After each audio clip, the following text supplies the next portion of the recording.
Hello जय हिंद दोस्तों। और आप लोग कैसे हैं? मैं उम्मीद करता हूं कि आप लोग ठीक होंगे। इस वीडियो में डिस्कस करेंगे जो रेलवे का सबसे टॉप मोस्ट वैकेंसी होता है जिसको टीसी और स्टेशन मास्टर बोलते हैं, उस वैकेंसी के बारे में डिस्कस करेंगे।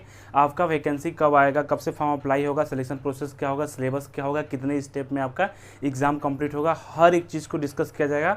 और कब से आपका फॉर्म अप्लाई होगा उस चीज़ को भी मैं आपको वीडियो में बताऊँगा। तो फिर हम लोग स्टार्ट करते हैं। देखिए, जो वैकेंसी आपका है ये एनटीपीसी के अंडर आता है और उसमें दो डिपार्टमेंट में वैकेंसी आती है। इस वैकेंसी को दो पार्ट में डिवाइड कर दिया जाता है।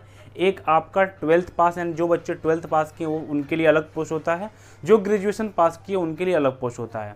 तो ये जो आपका रेलवे का जो वैकेंसी है इसमें क्या है कि एनटीपीसी के अंडर आता है। 12th पास में टोटल कितने पोस्ट रहते हैं? 5 पोस्ट रहता है। जैसा कि पहला पोस्ट है जूनियर क्लर्क कम टाइपिस्ट, ये आपका फर्स्ट पोस्ट है, यानी कि पहला पोस्ट है। उसके बाद से दूसरा पोस्ट कौन सा है?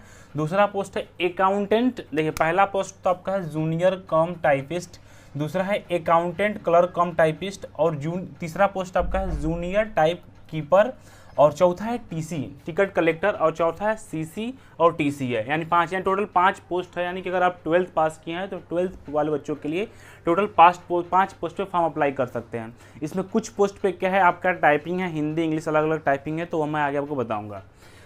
अगर जो ग्रेजुएशन किया, जो बीए किया, बीकॉम किया, बीएससी किया है, वो इस फॉर्म को वो इस पोस्ट पे फॉर्म अप्लाई कर सकता है। पहला पोस्ट क्या है? ट्रैफिक असिस्टेंट के पोस्ट पे फॉर्म अप्लाई कर सकता है। एक आपका गुड्स गॉड्स के पोस्ट पे अप्लाई कर सकता है, स्टेशन मास्टर के पोस्ट पे अप्लाई कर सकता है, सीनियर क्लर्क कम टाइपिस्ट के पोस्ट पे वो अप्लाई कर सकता है। ठीक है। और पांचवा है सीनियर कमर्शियल कम टिकट कलर की, जो है ये पांचवा पोस्ट आपका है। और छठवां पोस्ट क्या है? Senior type keeper. और सातवां पोस्ट क्या है? जूनियर अकाउंटेंट असिस्टेंट कम टाइपिस्ट। और आठवां क्या है? कमर्शियल अप्रेंटिस है।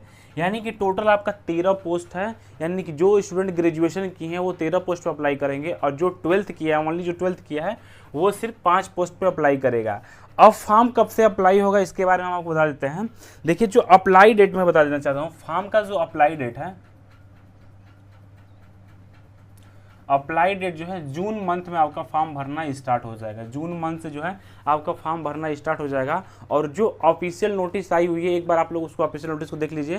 फिर उसके बाद से मैं आपको सिलेक्शन प्रोसेस, कितने स्टेप में आपका एग्जाम होगा, हर एक चीज़ को और सिलेबस के बारे में हम लोग आगे डिस्कस करेंगे। पहले जो ऑफिशियल नोटिस आई है उसको एक बार आप लोग देख लीजिए। Government of India, ministry of railway, यहाँ पर ध्यान से पढ़िए दोस्तों। यहाँ पर क्या है ना, subject filling of group C, post of दोस्तों जोनल रेलवे थ्रू आरआरबी। अब डेट यहाँ पर देखिए दोस्तों। सबसे पहले एनटीपीसी, यहाँ पर दोस्तों जो ग्रेजुएट लेवल है ना, पहले वो बताता हूँ, जिसका लेवल 4, 5 और 6 चर्चा मैं कर रहा हूँ। ठीक है। और सेकंड नंबर पढ़ो अंडर ग्रेजुएट, जो 12th लेवल में मैंने बताया, लेवल 2 और 3, जिसमें टीसी वगैरह का पोस्ट होता है।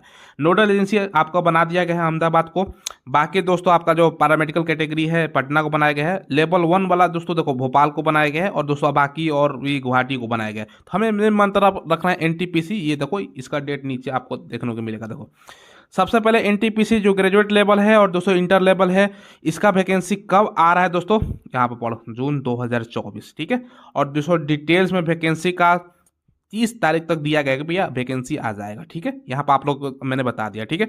बाकी मई और जून में अप्रूवल आपको मिल जाएगा।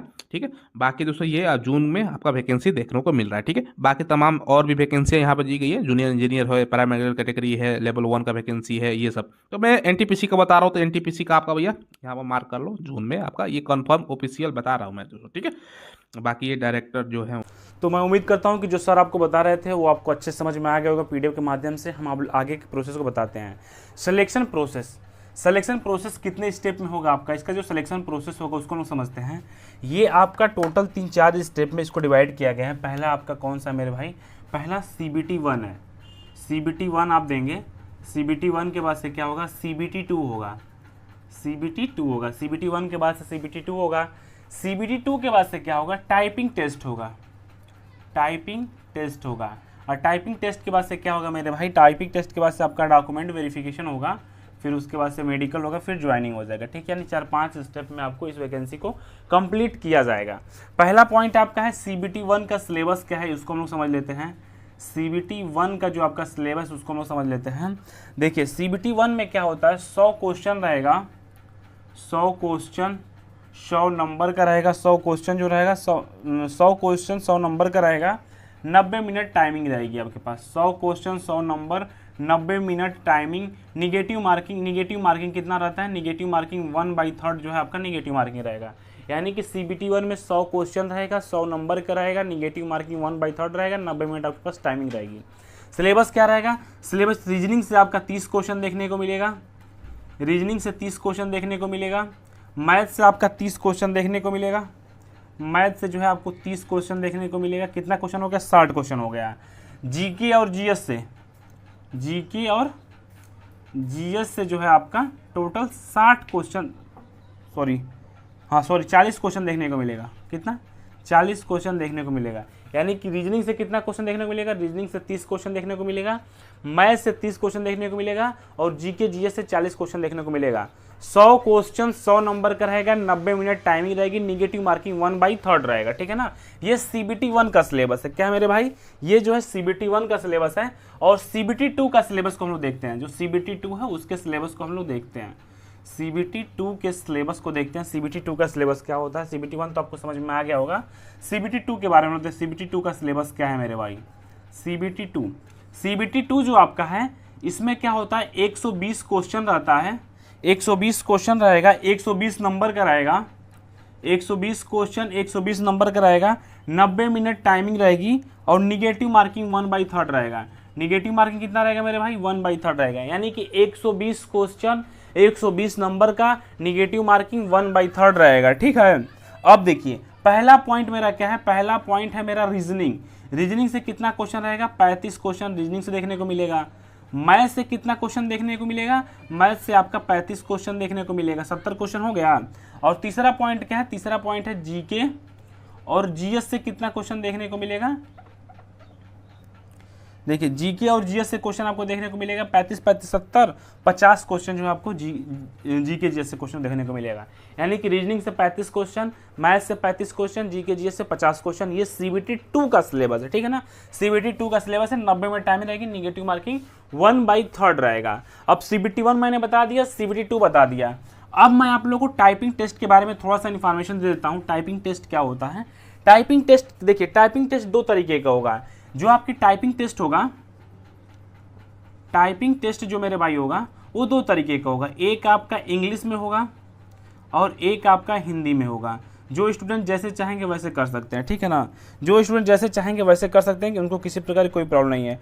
अगर आप इंग्लिश में टाइपिंग देते हैं तो आपको 30 वर्ड पर मिनट टाइपिंग देना पड़ेगा इंग्लिश में। अगर आप हिंदी में देते हैं तो आपको 25 वर्ड पर मिनट टाइपिंग देना पड़ेगा हिंदी में। ठीक है ना, इंग्लिश की टाइपिंग की स्पीड कितनी होनी चाहिए, 30 वर्ड पर मिनट होनी चाहिए। और हिंदी की जो टाइपिंग की स्पीड है वो कितना होना चाहिए, वो आपका 25 वर्ड पर मिनट होना चाहिए। फिर उसके बाद से डॉक्यूमेंट वेरिफिकेशन होगा, फिर मेडिकल होगा। एक और इम्पॉर्टेंट पॉइंट मैं आपको बता देना चाहता हूँ, जितने भी स्टूडेंट फर्स्ट टाइम यानी कि पहली बार NTPC के फॉर्म भरने वाले हैं तो वो क्या करें, अपने कास्ट सर्टिफिकेट को अपडेट करा लें। अगर आप EWS से आते हैं तो EWS को अपडेट करा लीजिए, सेंट्रल का आपका EWS बन जाता है। अगर आप SC ST OBC से आते हैं तो सेंट्रल का आप जात बनवा लीजिए। अगर आप सेंट्रल का जात नहीं बनवाएंगे तो आपको एज ए जनरल में काउंट किया जाएगा। इस चीज़ को आप लोग ध्यान दीजिएगा। ठीक है ना, बाकी मैंने आपको हर एक चीज़ स्टेप बाय स्टेप बता दिया है। अगर किसी स्टूडेंट को किसी प्रकार की कोई प्रॉब्लम होती है, कोई डाउट होता है तो मेरे यूट्यूब के डिस्क्रिप्शन में टेलीग्राम चैनल है, व्हाट्सअप नंबर है, आप हमसे वहाँ से कॉन्टैक्ट कर लीजिएगा। पूरी कोशिश की जाएगी आपकी हेल्प करने के लिए। मिलते हैं आप लोग को नेक्स्ट अपडेट में। धन्यवाद, जय हिंद। अगर आपको ये वीडियो पसंद है तो अपने ग्रुप में शेयर करिएगा। धन्यवाद, जय हिंद।